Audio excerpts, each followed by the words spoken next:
너는 내 하나님 여호와의 이름을 망령되이 일컫지 말라. 나 여호와는 내 이름을 망령되이 일컫는 자를 죄 없는 줄로 인정하지 아니하리라. 아멘. 신명기 5장 11절 말씀입니다. 세 번째 말씀 언약. 세 번째 말씀 언약이라는 제목입니다. 자, 하나님께서 이스라엘 백성들에게 주신 10개의 말씀, 우리가 이것을 10계명이라고 늘 통칭하여 부르고 있는데요. 간단하게 우리 가운데 적용을 하면 이제 말씀 언약에 해당하는 것이죠. 자, 오늘은 이제 세 번째 말씀을 살펴보려고 하는데, 가장 먼저 살펴볼 때 우리가 이제 첫째, 둘째, 셋째라는 말을 사용합니다만 실제로 원문에 그런 단어는 없습니다. 우리가 이제 후대에 나중에 사람들이 이해하기 쉽게 하기 위해서 그 이름을 붙인 것이지 1, 2, 3이 붙어 있거나 첫째, 둘째, 셋째라는 말은 원문에는 없습니다. 자, 그렇기 때문에 이 말씀을 우리가 전체로도 이해할 수 있어야 되고 각각으로도 이해할 수 있어야 됩니다. 먼저 이제 10계명, 10개의 말씀을 우리가 기억을 하는데요. 자, 10개의 말씀을 주신 이유는 하나를 기억하라는 거잖아요. 자, 처음부터 마지막 10번째까지 말씀을 쭉 나열해서 설명을 해주시는데, 이 말씀 다 들려주신 후에 우리 가운데 구하고 있는 그 내용의 핵심은 뭐냐면, 그래서 뭘 원하시느냐, 하나님께서 뭘 전달하시려고 하느냐, 그것은 이제 딱 하나, 사랑이라고 생각할 수 있겠습니다. 하나님께서 우리를 사랑하시기 때문에 자, 이 말씀들을 가르쳐 주신 것이죠. 우리가 예컨대 신랑 신부가 우리가 서약을 하는 것처럼 내가 당신을 위해서 끝까지 지키겠습니다. 손을 놓지 않겠습니다. 당신만을 사랑하겠습니다. 영원히 변하지 않겠습니다. 이렇게 말씀 주는 것처럼 오늘 본문에서 설명하고 있는 이 10가지 말씀들은 하나님께서 이스라엘 백성들을 사랑하시는 약속의 증거, 그래서 이것을 우리는 복음, 기쁜 소식이다 이렇게 받으면서 나아가게 됩니다. 자, 하나님께서 말씀으로 주신 약속의 말씀, 우리를 사랑하신다는 고백, 앞으로 우리를 위해 이런 일들을 하시겠다라고 하는 하나님의 선포. 그러므로 이 10가지 말씀, 10말씀은 규칙이나 규범, 우리로 하여금 무엇을 하거나 하지 말라라고 하는 규칙이나 규범이 아니라 오히려 약속과 소망의 말씀이 된다라는 것이죠. 이 말씀을 가장 먼저 기쁨의 소식으로 받으며 하나님의 말씀들을 받으며 나아가기를 원합니다. 자, 가장 먼저 우리가 늘 살펴봐야 될 것은 뭐뭐하지 말라라고 하는 표현이었습니다. 11절 말씀 다시 보시면 내 하나님 여호와의 이름을 망령되이 일컫지 말라, 뭐뭐하지 말라. 자, 이게 이제 부정형이 아니라고 했어요. 우리가 이제 번역은 그렇게 합니다. 첫 번째 1단계, 1차원적으로 우리가 이해를 해야 되기 때문에 가장 먼저 뭐뭐하지 말라를 그대로 봤습니다. 근데 의도를 알아야 된단 말이죠. 하나님께서 왜 뭐뭐하지 말라라고 하시는 것인가? 뭐뭐하지 마, 그러면 이제 우리가 이걸 규칙이나 명령으로 받기 때문에 우리가 뭘 해야 되는구나라고 자꾸 생각한단 말이죠. 자, 그런 뜻이라기보다는 하나님께서 우리로 하여금 이제 그렇게 살지 않도록, 그렇게 하지 않도록 하시겠다라고 하는 가르침에 좀 더 가까운 의도였음을 우리가 기억합니다. 자, 그러면 그대로 적용을 해보면 망령되이 일컫지 말라, 그러면 함부로 부르지 마, 생각 없이 부르지 마, 쓸데없이 부르지 마, 이런 뜻이 아니라, 자, 아무런 생각 없이 살았던 이전의 모습이지만 이제 그렇게 하지 않게 하겠다, 그런 의도로 주신 말씀이라는 거죠. 이전에 모르는데 어느 길로 가야 될지, 무슨 말을 해야 할지 아무런 모르는데 이거 하지마 저거 하지마 한들 무슨 의미가 있겠습니까? 예를 들어서 어둠이에요. 캄캄해요. 자, 어디로 가지마, 의미가 없잖아요. 캄캄한데 아무것도 알지 못하는데. 따라서 여기서 망령되이 일컫지 말라라고 하는 것은 앞으로 하나님께서 우리를 망령되이 일컫지 않게 하시겠다, 생각 없이, 쓸데없이, 가치 없이, 헛되이 이렇게 하지 않도록 하나님께서 그렇게 인도해 가시겠다, 가르치겠다. 마치 목자가 양들을 인도하는 것처럼 목자의 음성으로 안내하는 그 인도의 목소리로 가장 먼저 이 내용들을 받아야 할 것입니다. 그러면 오늘 본문의 내용이 이제 핵심이 망령되이 일컫다라는 말이 나오는데, 망령되이 일컫다라는 말이 무슨 뜻일까? 이걸 이제 우리가 이제 쉽게 생각해서 함부로 부르지 말라. 그래서 실제로 유대인들은 하나님의 이름을 부르지 못했죠. 구약에서도 또 신약에서도 부르지 못했습니다. 왜냐하면 이름을 정확하게 발음할 수가 없었어요. 우리가 알고 있는 것처럼 자음만 주셨단 말이죠. 야훼라는 단어를 줬어요. 야훼라는 단어가 성경에 나오면 사람들은 어떻게 읽어야 될지 모르기 때문에 거기다가 이제 아도나이, 주님이라는 것에서 모음을 따와서 야훼와 결합을 시키면 발음이 여호와라고 발음이 되는 거예요. 그래서 지금까지 여호와라고 발음은 했을 뿐이지 실제로 그들은 이름을 부르지 못했습니다. 옛날에 우리 조선시대나 그 이전 시대 왕의 이름을 부르지 못했잖아요. 전하 뭐 이렇게 부르거나 이름을 부른다는 거는 망령되이 부른다라고 해서 실제로 사람들이 그렇게 했단 말이죠. 자, 그렇게 이름을 부르지 말라고 했기 때문에 여호와라고 부르지도 못했고 엘로힘으로 부르지도 못했고 뭐 이랬단 말이죠. 근데 그런 의도로 주신 것이냐? 이름을 부르지 못했다라는 것은 무슨 뜻이냐면 그 대상이 어떤 존재인지 알지 못했다라는 거예요. 가장 먼저 우리가 서로 낯선 사람들끼리 만나면 이름이 뭐예요? 이거 가장 먼저 물어보잖아요. 왜냐면 어떻게 불러야 될지, 당신을 뭐라고 서칭하면 좋겠습니까? 당신은 소위 말하는 일반 명사로 다 인칭대명사로서 모두를 가리키는 말이고 그 중에 당신, 유일한 존재인 당신은 뭐라고 불러야 되겠습니까? 라고 할 때 이름을 가르쳐 주지 않습니까? 성경에서는 하나님께서 자신을 가리켜서 여호와 하나님이다 이렇게 이제 명칭을 가르쳐 주셨는데 이거는 입으로 소리내어서 발음하지 못하게 한다라는 뜻보다 그 부르는 것보다 더 중요한 게 뭐냐면 그런 존재가 되어야 된단 말이죠.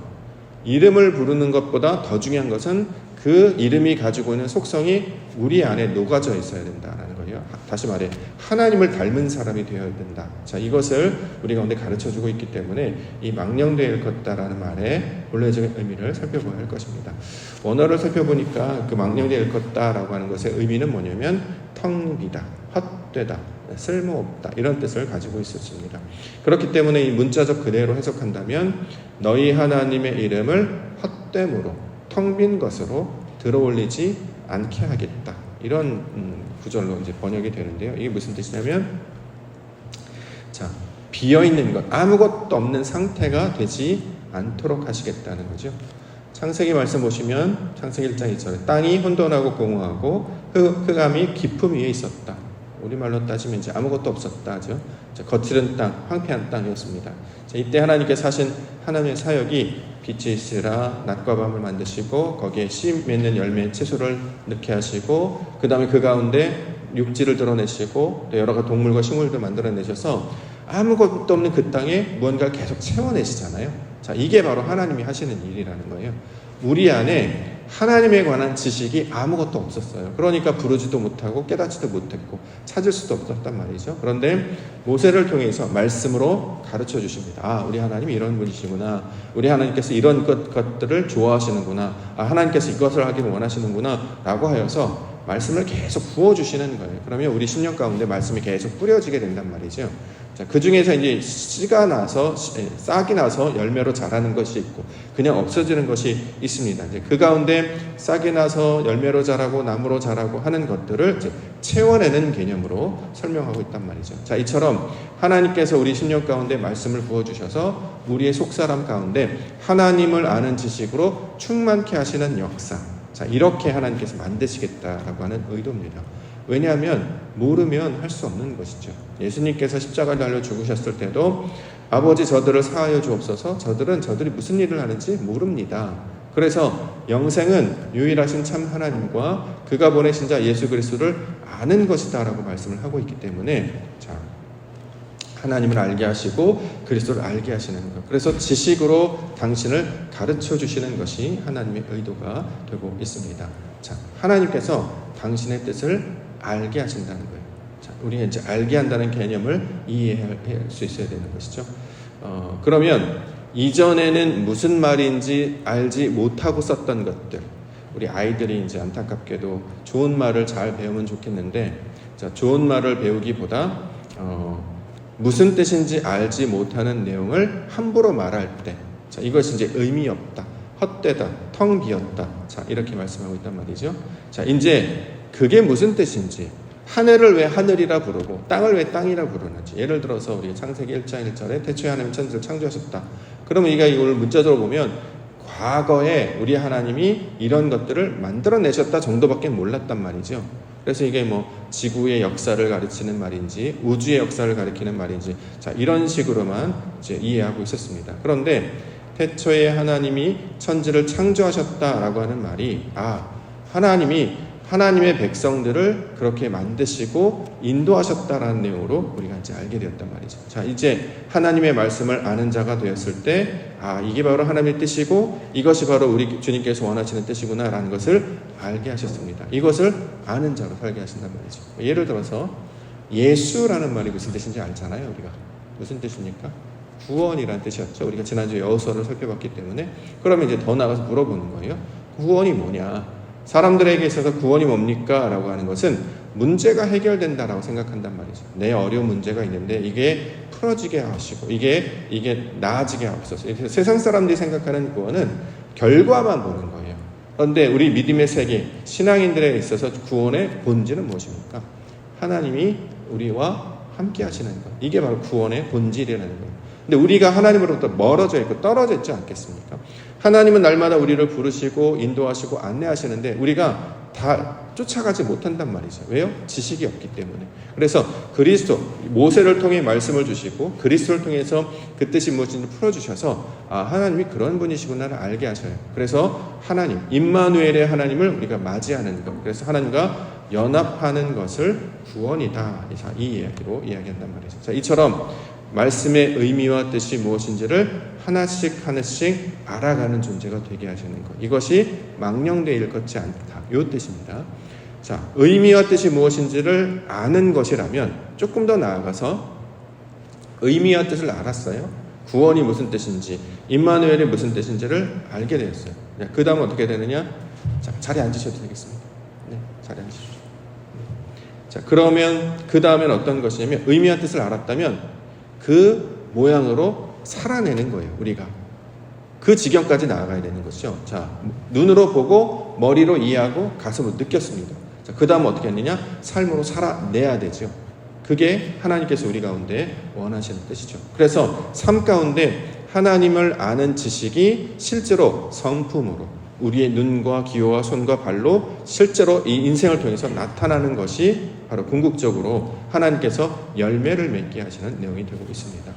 어제 수요 말씀으로 우리가 사무엘서를 잠깐 보았는데 사무엘이 이렇게 고백합니다. 3장 19절에 사무엘이 자라매 여호와께서 그와 함께 하셔서 그의 말이 하나도 땅에 떨어지지 않게 하셨다.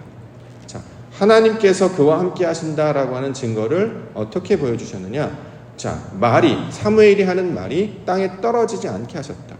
우리가 삶을 살아갈 때 여러 가지 말을 한단 말이죠. 근데 그 말을 실천으로 옮길 때도 있고 그냥 말로만 하고 끝날 때도 있다라는 거예요. 그렇죠. 말은 얼마든지 할 수 있어요. 말조차 못하는 경우도 있겠습니다만 말은 어느 정도 할 수 있단 말이죠. 근데 그 말이 민수기를 통해 보니까 하나님이 없으면 원망, 불평, 저주, 비난으로밖에는 나오지 않는다는 거예요.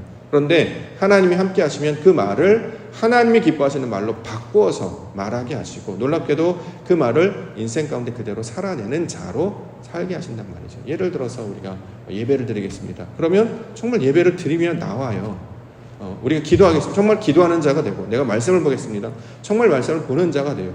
이전에는 이게 작동 원리가 내가 그런 의지를 가졌기 때문에 내가 마음을 먹었기 때문에 하는 줄 알았죠. 근데 신앙의 세계에 들어와 보니까 내가 말을 한다고 해서 되는 게 아니라 말을 했다고 하면 성령께서 우리를 일으켜 세워주셔야 돼요. 새벽 기도회를 나가겠다라고 하면 의욕은 우리가 상당하지 않겠습니까?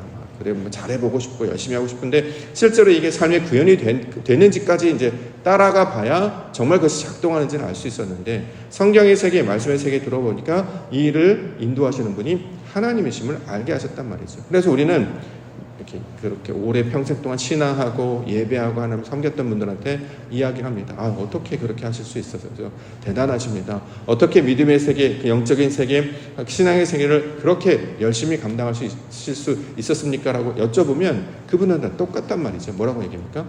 하나님의 은혜입니다. 내가 한 것이 아니라 하나님께서 저를 그렇게 깨워주셨어요. 그렇게 인도해 주셨어요. 힘이 나더라고요. 숨이 쉬어지더라고요. 정신이 들어오더라고요. 정신은 들어올 수 있습니다. 근데 그 중에서 정신이 들어온 걸 가지고 그래서 하나님을 찾았는가는 또 다른 세계란 말이죠. 그런데 하나님을 찾게 하셨습니다. 자, 이것이 바로 하나님께서 우리 삶에 열매를 맺게 하시는 그 증거가 되고 있단 말이죠. 성경에서 하나님을 찾는 것을 의인이라고 한다라고 말씀드렸잖아요. 우리로 하나님을 찾는 자가 되게 하신단 말이죠. 그 이야기가 보니까 이게 바로 하나님께서 하신 일이셨구나 라는 것을 고백하게 해주셨습니다. 이것을 망령되이 일컫지 않게 하겠다. 맞죠? 우리가 1년 동안 예배하고 우리에게 주신 공간, 우리에게 주신 시간, 우리에게 주신 힘, 물질 여러 것들을 하나님의 것이라고 생각을 하고 그렇게 고백을 합니다만, 그래서 마음 가운데 감동이 옵니다. 내가 하나님을 위해서 이런 걸 해야 되겠다, 하나님의 사람으로 이렇게 살아야 되겠다라는 감동은 옵니다. 근데 실제로 삶으로 연결까지 되는지는 그렇지는 않아요. 근데 놀랍게도 그런 것들을 삶의 역사로, 삶의 열매로 나타나게 해주신단 말이죠. 채워내는 거예요. 그래서 우리도 예배로, 말씀으로, 신앙으로 채워내게 하신다. 이것이 텅 빈 자로, 헛된 자로 살지 않도록 하시겠다. 자, 이렇게 고백하고 있습니다. 저와 여러분들을 날마다 주의 말씀과 은혜와 주의 사랑으로 채워내시는 분, 그분이 여호와 하나님이신 줄 믿습니다. 그래서 이 충만하다라고 하는 뜻을 가진 그 의미의 성경이 뭐냐면 골로새입니다. 골로새. 우리가 골로새서라는 책을 보잖아요. 그래서 그 내용들 보시면 충만의 단어들이 많이 나와요. 왜냐하면 하나님께서 우리를 채워내시기 때문에. 이전에는 없었죠. 비어 있었어요. 그런데 하나님께서 계속 차곡차곡 잘 채워내십니다. 그래서 그것이 온전히 잘 채워진 자가 되면 이걸 성경에서 성전이라고 이야기합니다. 하나님께서 저와 여러분들을 하나님이 거하시는 성전으로 만들어 가신단 말이죠. 자, 그래서 어떻게 시작하느냐? 먼저 아멘으로 시작하는 거예요. 예. 뭔지도 모르고 우리 아이들 뭐 할래? 그럼 저요 뭐 손부터 들어요. 뭐 하냐 물어보면 몰라요 이런단 말이죠. 괜찮아요. 그렇게 시작하는 거예요. 그렇게 시작하면 점점 마음을 주시고 거기에 대한 지식이 쌓이고, 지식이 쌓이면 알게 되고, 알게 되면 우리 가운데 감동이 일어나서 하나님께서 우리 손을 이끄시고 발을 인도하는 걸로 나타나게 되게 하신다라는 것입니다. 자, 아무것도 없는 자에게 하나님을 가진 자가 되게 하셨어요. 이게 복음의 소식 아니겠습니까? 그래서 열 말씀이 계명이 아니라 규칙이 아니라 하나님이 이루실 구원의 소식이 된다라는 것이죠. 그래서 열 말씀을 우리가 하나씩 잘 기억할 때에 하나님을 내가 가까이 했더니 내가 하나님과 같이 되었습니다. 자, 이 증거로 저와 여러분들에게 고백하게 하실 것입니다. 자, 이처럼 한 가지의 말씀을 우리 가운데 세밀하게 전하셔서 마침내 이것을 이루시기 위해 확증하신 증거가 예수 그리스도셨고, 더 나아가 그거 갖고도 충분하지 않다라고 우리가 연약하니까 확증하는 보증으로 또 다른 보혜사 성령을 우리 가운데 보내주신다라는 것이죠. 저와 여러분들은 말씀까지는 나왔어요. 자, 성소까지는 나왔어요. 그 다음에 이제 지성소로 돼야 되지 않겠습니까? 마음이 변화되어야 되지 않겠습니까? 이제 그 증거가 뭐냐면 성령이 내주하셔야, 성령이 우리 마음 가운데 임재하셔야 되는데, 아버지의 마음을 품는다라고 하는 것은 그의 약속의 말씀을 기쁨으로 받으며 그가 이루실 일을 기대하며 나아갈 때, 오순절의 역사가 불과 며칠 안 걸렸습니다. 기도의 응답이 별로 며칠 안 걸려요. 왜요? 하나님이 주신 소식이기 때문에 이것들이 일어나게 하신단 말이죠. 자, 그 말씀을 지켜내고 기도하는 자들 가운데 임하셨던 그 성령으로 말미암아 하나님의 일을 말하는 자가 되었기 때문에 저와 여러분들도 그 성경의 말씀 붙잡고 함께 기도하며 나아가는 것입니다. 우리도 동일하게 이 장소가 약속을 붙들고 기도했던 마가의 다락방이 되기를 소망합니다.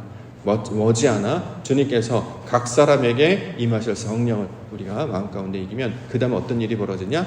성전에 들어가 다 함께 찬송하고 모이기에 힘쓰고 다 함께 내 것 네 것이 없고 모두가 다 섬기는 아름다운 주의 하나님 나라의 공동체로 만들어주신다는 것이죠. 자, 하나님의 그러한 온전한 백성으로 살아가기를 소망하며 주님께서 고백하셨던 이 사랑의 약속의 말씀을 마음 가운데 새기며 아버지께서 채우실 이 날을 기대하며 오늘 주의 말씀과 동행하고 나아가시는 우리 성도님들 교회 되시기를 주의 이름으로 만나주시고